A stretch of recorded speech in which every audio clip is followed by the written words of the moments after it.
Welcome back to Lead with Confidence. Me, your host, JP Warren. Real quick announcements out there. If you are a student or if you're an early career professional or if you're a professional just looking for a crash course on your elevator pitch, navigating career fairs and interviews, building a network and a brand online, building a network and a brand in person and online that work for you, head over to connectioncrew.com, connection, C-R-U-E, like motleycrew.com. There's a free course there called Launch with Confidence. I encourage you to take it. It's under 2 hours. You get a certificate at the end, and it's just a great crash course on how to launch your career with confidence. Now, how this ties in, we're talking today about the dreaded Gen Z stare. And this is something that I actually started including into my university whenever I go to speak to universities and students about why it's such, even if you don't notice it, why it is such a flashpoint for a lot of managers right now and how to avoid it. So let's dive in on the Gen Z stare. If you got it, if you're a leader, how to navigate it, and if you have it, how to get rid of it, okay?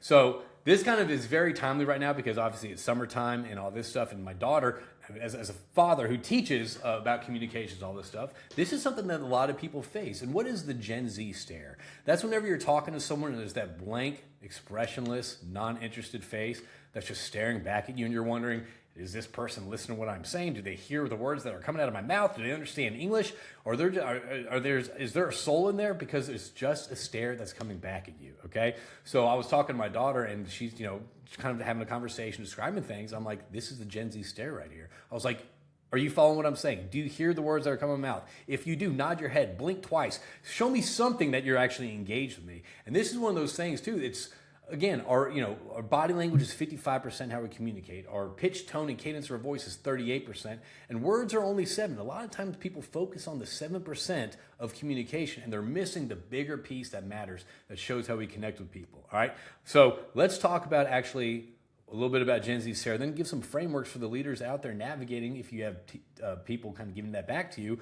But let's also help you out there if you are suffering from the Gen Z stare, okay? Now, I personally think, I'm not being this, this generational person, but I really do think the Gen Z stare has stemmed from a lot of screen time, a lot of disengaging, non-interaction. Again, we're a hyper-connected world, but we're very disconnected when it comes to actually communicating with people, right? So I personally believe that the Gen Z stare, call it what you want, is because there is not a lot of practice on interacting with social circles, with friends, with other people around you. And this is kind of just one of those things that kind of sets in. Whenever you are having an interaction with someone, it feels like a disagreement or maybe a difference of opinion is suddenly a conflict, right? These little small bumps that are natural in communication suddenly seem bigger than they are, okay? So people, if you're a manager and all this stuff, and this is something, so actually a couple of years ago, I was kind of called in to work with a group of interns because this person, the CEO of the company is like, hey, listen, I got a bunch of interns here. Every time I talk to them, I don't know if they're registering anything.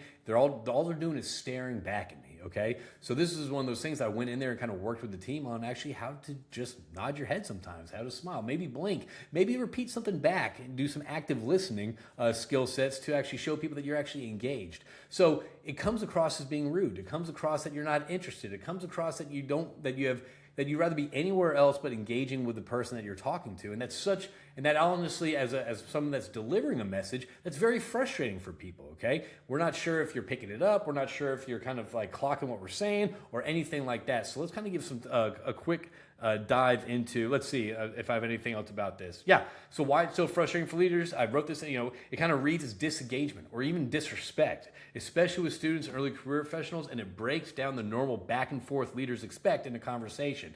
It's like having a phone call and there being a delay in the conversation. It just gets frustrating. You want to hang up the phone. You want to move on. So if you're a leader and you have people on your team, here's 2 ways to kind of navigate this Gen Z stare whenever you're talking to someone that just kind of give you a blank stare back at you, okay? The first thing you do is don't mistake it for, I need to follow but don't mistake it for disrespect, right?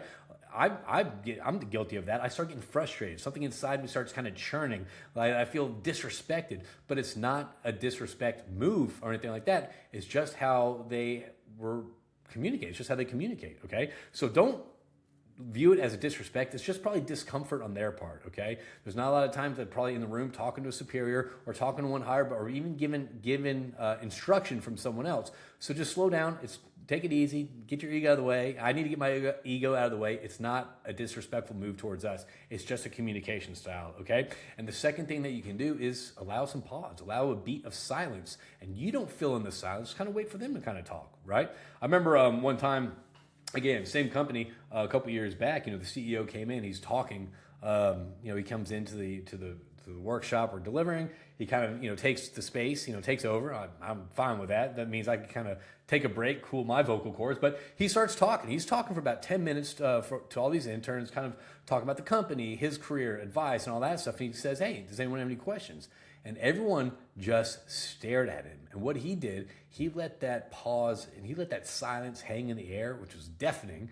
He let that silence hang in the air for probably, I think, 5 minutes. And it was so crushing. At the end, he goes, okay, well, next time someone comes in, kind of offers their time, their guidance, and their advice to you, especially the CEO of a company, have a couple questions in your back pocket so you can engage with people, okay? So we walked out of that room, and that just hit the nail on the head that there is a communication delta between a lot of different people. I mean, that's how a lot of different demographics, different people. But as a leader, I advise you maybe to add a little pause at the end. You don't fill it in. Because sometimes what I notice that I do is when I get that Gen Z stare, I'll start kind of continuing talking, and then I start getting more frustrated. Like, do you understand what I'm saying? Do you understand the words coming out of my mouth? Right? All right. So if you're someone that suffers from the Gen Z stare, this is kind of some frameworks that actually you can do. Practice the acknowledge and respond trick. That's where whenever they say something, you practice just nodding your head or saying, okay, all right, start speaking up a little bit throughout. So acknowledge what they're saying and respond. And it doesn't have to be a well thought out paragraph response. It can really simply be kind of an affirmation of what they're talking about. Like, yeah, that makes sense. Oh, I get that. So again, that's that back and forth of communication. Communication takes two people, right? That's a back and forth thing. It's like tennis, pong, call it what it is. But that's just established that back and forth soundboard, okay? No one likes speaking to a void of silence. People like that feedback. So just practice the acknowledge and respond, okay? The second thing, and this is something that we talked about in the small talk episode a few episodes back, is start practicing your getting engaged and talking to people outside of your office, right? So do some low risk, low business risk, and just kind of fun engagements. Go to the coffee shop, grocery store, or wherever you're at. Start engaging in small talk, right? Start practicing back and forth communications. I know that sounds silly, I know that sounds stupid out there to some people, but start engaging in that. And honestly, even if you're a professional at this, start practicing it, because it's only going to help you with your networks whenever you are at networking events talking to strangers. Start engaging with strangers. Start practicing your small talk banter back and forth. And it doesn't have to be a goal of the small talk. It doesn't have to be, I'm not getting into small talk because I feel like I'm just kind of repeating myself from a couple of episodes before, but start just engaging with people. Start having these small talk opportunities so you're having this back and forth communication, right? Smile, nod your head, blink, all right? Blink, isn't that crazy? I'm even saying that, okay? And then another thing that I want you to do is kind of do some self-reflection. Notice what happens when you start giving that Gen Z stare potentially back at a superior or someone at work, or maybe it's a stranger that you're talking to.